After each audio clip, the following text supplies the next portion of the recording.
ሰላም ጤና ይስጥልን ክብሯትና ክብሯን እንዴት ናችሁ? በያላችሁበት ሰላምታ ይድረስ። ሳቤል ኦፊሻል ላይ ትገኛላችሁ። ዛሬም አጫጭርና የዝውውር መረጃዎችን አደርሳችኋለሁ። ለፔጅ ወደ አዲስ የሆናችሁ ግን ላይክ፣ ሰብስክራይብ፣ ሼር እንድታደርጉ በአክብሮት እጠይቃለሁ።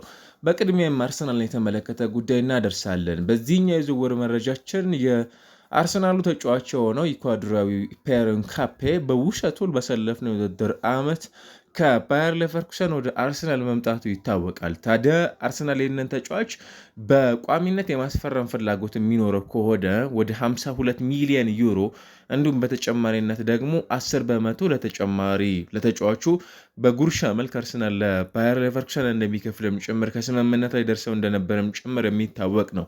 ታዲያ ዘንድሮ እያሳየው ከሚገኘው ፐርፎርማንስ አንጻር በአርሰናል በኩል ምንም አይነት ጥርጣሬ እንደሌለና የተጫዋቹ ኮንትራት ለሚቀጥሉት ዓመታት በአርሰናል ቤት ውስጥ ለማስፈረም መስማማታቸውና ኮንትራቱ መፈረሙ የሚያሳዩ መረጃዎች በመውጣት ላይ ነው የሚገኙት። በዚህ መሰረት አርሰናል ከፋይናንሻል ፌር ፕሌይ ጥያቄዎች ለመውጣትም ምናልባት በክለብ ውስጥ የሚገኙ ሌሎች ተጫዋቾችን ይወጣ ይሆናል እንጂ እንደ ዳቪድ ራያ ሁሉ በተመሳሳይ ኬዝ የዚህን ተጫዋች አስደናቂ ብቃትን በመመልከት በክለብ ውስጥ ለማቆየት መስማማቱንና መወሰኑም ጭምር ከተሰሙ መረጃዎች መካከል በቀዳሚነት የሚነሳ ነው። ታዲያ ሌላኛው ጉዳያችን የሚሆነው እዚሁ ከዣቪ አሎንሶ ጋር የተያያዘ ይሆናል። ዣቪ አሎንሶ እንደምታውቁት በባርሴሎና ከዛ ባለፈ ወደ ሳውዲ አቅንቶ እንዲሁ ደግሞ በተመሳሳይ በቅርቡ ደግሞ በተጫዋችነትም ጭምር የምናስታውሰው እንደመሆኑ መጠን አንድ ቆይታ ነበረው እና በዚህ ቆይታው ስለ ማርቲን ዙቤሜንዲ አንስተው ነበር። ማርቲን ዙቤሜንዲ በባርሴሎና አሰልጣኝነት ቆይታቸው ሳለው እንዲያስፈርሙልን ጥያቄ አቅርቤላቸው ነበር። ነገር ግን የእነሱ ምላሽ የነበረው በፍጹም እሱን አናስፈርመውም የሚል ጥያቄ ማቅረባቸውንም ጭምር ነው ይፋ ያደረገውና ዣቪ ምን ያህል የዚህን ተጫዋች አስደናቂ ብቃት ቀድሞ መረዳቱ፣ ነገር ግን ብዙሃኑ የእግር ኳስ ተመልካቾች ደግሞ አሊያም የባርሴሎና ሰዎች ይህንን ተጫዋች ወደ ክለባቸው ከማምጣት ይልቅ ኖ ማለታቸው አርሰናልን በእጅጉ እንደጠቀመም ጭምር ገና ካሁኑ መናገር በምንችልበት ልክ የሚገኝ የዝውውር ጉዳይ መሆኑንም ጭምር ከተመለከትንባቸው ርዕሰ ጉዳዮች መካከል አንዱ መሆኑን እያስተዋልን እንገኛለን። እንደ ዘሰን መረጃ ከሆነ ሪያል ማድሪድ፣ ማንቸስተር ሲቲ፣ ማንቸስተር ዩናይትድ በአንድ ተጫዋች ጉዳይ በዝውውር ሂደቱ ላይ ፉክክር ውስጥ ይገኛሉ ተብሏል። ሪያል ማድሪድም ስካውቶቹን ልኳል ተብሏል። በተለይም ኒውካስል ዩናይትድ በኤፍኤ ካፕ መርሃ ግብሩ ከማንቸስተር ሲቲ ጋር በነበረው ጨዋታ ላይ እና ታዲያ ማንቸስተር ዩናይትድ ደግሞ በቀዳሚነት ይህንን ተጫዋች እንደሚፈልግም ጭምር እስከ 2030 በክለብ ውስጥ እንዲቆይላቸው ወደ ክለቡ እንዲመጡና የዛን አይነት ኮንትራት እንዲፈረሙላቸውም ጭምር ከሚፈልጓቸው ተጫዋቾች መካከል አንዱ መሆኑ ሲነሳ ነበር እና ደግሞ በዚህ ቆይታ ተጫዋቹም የአውሮፓ ሻምፒዮንስ ሊግ ተሳትፎ ያለው ክለብ ደግሞ ጆይን ማድረግ ይፈልጋል። ምናልባት ማንቸስተር ዩናይትድ አሁን በሚገኝበት ነባራዊ ሁኔታ ያንን የማሳካት እድሉ እጅግ በጣም ሰፊ ነው፣ ምንም ጥያቄ የለውም።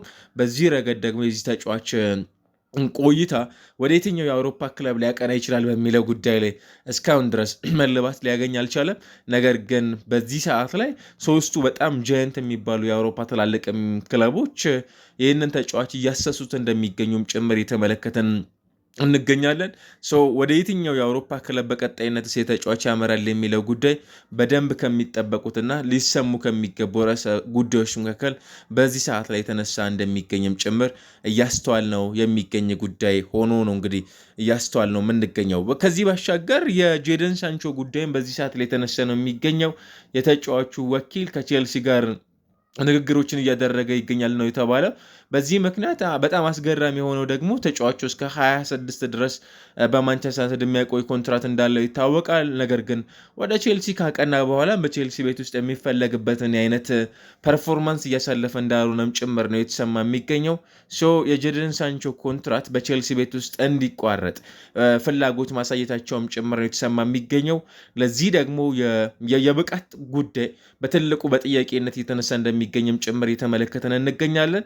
ነገር ግን ጄደን ሳንቾ ቼልሲ ቤት ውስጥ የሚቀጥልበት እድል በጣም ጠባብ ስለመሆኑና ከክለቡ ጋር የሚለያይባቸው አማራጮች እንዳሉ ቼልሲም ከተጫዋቹ ወኪል ጋር ንግግር እያደረገ መሆኑም ጭምር ነው በዚህ ሰዓት ላይ እየተሰማ የሚገኘው።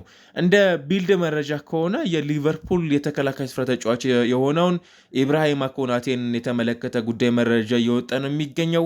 ቢልድም እንዳስነበበን ከሆነ ምንድን ነው የሚለው ሪያል ማድሪድ ተጫዋቹ ከሊቨርፑል ጋር ለመለያየት ሙሉ ለሙሉ መወሰኑንም ጭምር ነው መረጃው የሚያመላክተው።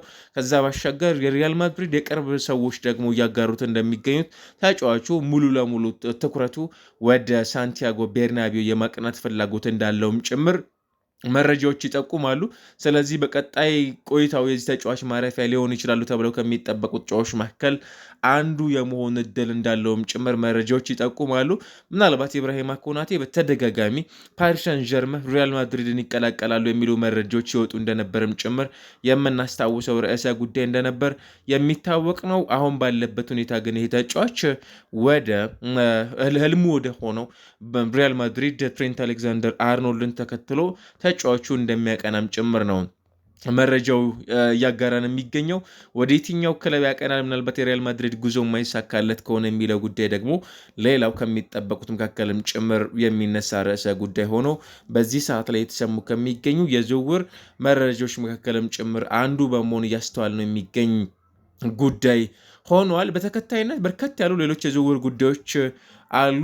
አብዛኞቹ በርካታ ክለቦች ስቲል ስሞቻቸው ከተጫዋቾች ዝውውር ጋር ተያይዘው የተነሱ ነው የሚገኙት። በዚህም መሰረተ በቀዳሚነት የምናነሳው ጉዳይ እንግሊዛዊ የፊት መስመር የአጥቂ ስፍራ ተጫዋች የሆነው ካሉም ዊልሰን 34 ዓመቱ ላይ ይገኛል። ለተጨማሪ 1 ዓመት በዌስትሃም ዩናይትድ ለመቆየት መስማማቱን ዘቴሌግራፍ አስነብበዋል። ካሉም ዊልሰን በቀጣይ ውድድር ዓመትን በዌስትሃም ዩናይትድ እንመለከተዋለን። ማንቸስተር ዩናይትድ አሁንም በኖቲንጋም ፎረስት የሚገኘው አይቮሪ ኮስታዊ የአማካይ ስፍራ ተጫዋች ኢብራሂማ ሳንጋሬን የሌላው ከአማራጮቻቸው መካከል እንደ አንዱ መያዙን ከፎፍ ሳይድ አስነብበዋል። ማንቸስተር ሲቲ በኒውካስል ዩናይትድ የተጫወተ የሚገኘውን የፉልባክ ስፍራ ተጫዋች ነው ቲኖ ሊቭራሚንቶን ማለት ነው 23 ዓመቱ ላይ ነው የሚገኘው። አሁን ይህንን ተጫዋች ለማስፈረም ኦልሞስት በአብዛኛው ነገር ከተጫዋቹ ጋር ስለመስማማቱ ነው መረጃው የሚጠቁመው። እዚሁ ከኒውካስል ጋር ተያይዞ እየተነሳ የሚገኘው ጉዳይ በተለይም በዚህ ሰዓት ላይ በበርነሞዝ የተጫወተ የሚገኘው ማርከስ ታቨርነር በቅርብ ቀናቶች ውስጥ ከማንቸስተር ዩናይትድ ጋር ስሙ ተያይዞ ነበር ስንለው የነበረው የ26 ዓመቱን ተጫዋች በኒውካስል ዩናይትድ ይፈለጋል ተብሏል። ኒውካስል አሊያስ ማንቸስተር ዩናይትድ የሚለውን በቀጣይ የመመልከት እድላችን እጅግ በጣም ሰፊ ነው። ሊቨርፑልን በተመሳሳይ ስለ አንዲ ሮበርትሰን ጋር ንግግሮች ማድረጋቸውም ጭምር ነው የተነገረው። ምናልባት ከስኮትላንድ ጋር ተጫዋቹ ከተለያየ በኋላ ሜቢ በቅርብ ጊዜያቶች ወደ ቶተንሃም ስፐርስ ሊቀላቀል ይችላሉ የሚሉ መረጃዎችም ጭምር ሲነሱ እንደነበርም ጭምር ይታወቃል። ነገር ግን ምናልባት ተጫዋቹ የትኛውን ክለብ እስካሁን ድረስ እንደሚቀላቀለም ጭምር መረጃዎች ይፋ እያደረጉ አይደለም የሚገኘው። ከዛ ባሻገር ከአርሰናል ጋር ተያይዞ የተነሳ የሚገኘው እንደ ክሪስቲያን ፋልከ መረጃ ከሆነ በዚህ ሰዓት ላይ በባየር ሚኒክ የተጫወተ የሚገኘው ጀርመናዊውን የአማካይ ስፍራ ተጫዋች ሊዮን ጎሬስካን ይፈልጋል ተብሏል። አርሰናል ይሳካላቸዋል ወይ? ዊል ሲ ኢን ዘ ፊውቸር። ከዛ ባለፈ ጀርመናዊ የመስመር የአጥቂ ስፍራ ተጫዋች ጁሊያን ብራንት 29 ዓመቱ ላይ ነው የሚገኘው። ቦሩሲያ ዶርትሙንድን ለቆ በቀጣይ ወደ ሌሎች ክለቦች ያቀናሉ ተብለውም ጭምር ከሚጠበቁ ክለቦች መካከል አንዱ ነው ተብሏል። እንደ ስካይ ስፖርት መረጃ ከሆነ አርቤ ላይፕዚግ በዚህ ሰዓት ላይ ከሞንቼ ግላድባው የተከላካይ ስፍራ ተጫዋች ሮኮ ሬትሽ ጋር መስማማቱም ጭምር ነው የተሰማው። ተጫዋች ገና 23 ዓመቱ ላይ ነው የሚገኘው። የረጅም ዓመታት የዚህ ክለብ የትኩረት ማዕከል ይሆናሉም ጭምር ተብለው ከሚጠበቁ ተጫዋቾች መካከል የመሆን እድሉ እጅግ በጣም ሰፊ ነው። ሰው በዝውውሩ ሂደቱ ላይ ወደዚህ ክለብ የሚያቀናሉ ጭምር ተብለው ከሚጠበቁት መካከል የመሆን እድሉ በጣም ሰፊ ሆነው በዚህ ሰዓት ላይ ስማቸው የተነሱ ከሚገኙ ክለቦች ተጫዋቾች መካከል አንዱ ሆኗል። የት ይቀላቀላል፣ ወደ የትኛው የአውሮፓ ክለብስ ይጓዛል የሚለው ጉዳይ ከሚጠበቁትና ልንሰማቸው ከሚያጓጉ መረጃዎች መካከልም ጭምር የሚነሱ ሆኖ ስማቸው በዚህ ሰዓት ላይ እያስተዋልናቸው እንገኛለን። ከዝውውሮች ጋር ተያይዞ የተነሱ የሚገኙ አዳዲስ መረጃዎች እነዚህን ይመስላሉ።